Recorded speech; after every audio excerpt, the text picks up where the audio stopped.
بسم اللہ الرحمن الرحیم۔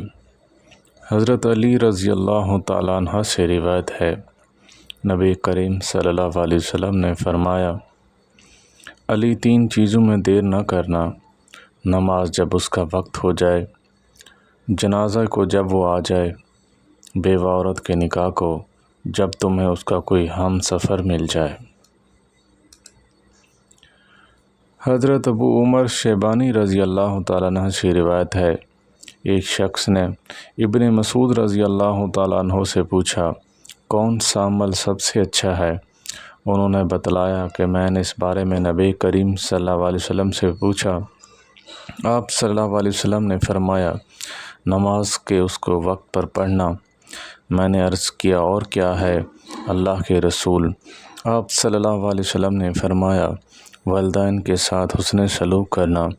میں نے عرض کیا، اس کے بعد اور کیا ہے اللہ کے رسول؟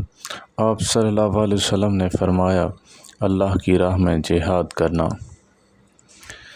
حضرت عبداللہ بن عباس رضی اللہ تعالیٰ عنہما سے روایت ہے، نبی کریم صلی اللہ علیہ وسلم نے فرمایا، جس نے 7 سال تک ثواب کی نیت سے اذان دی، اس کے لیے جہنم کی آگ سے نجات لکھ دی جاتی ہے۔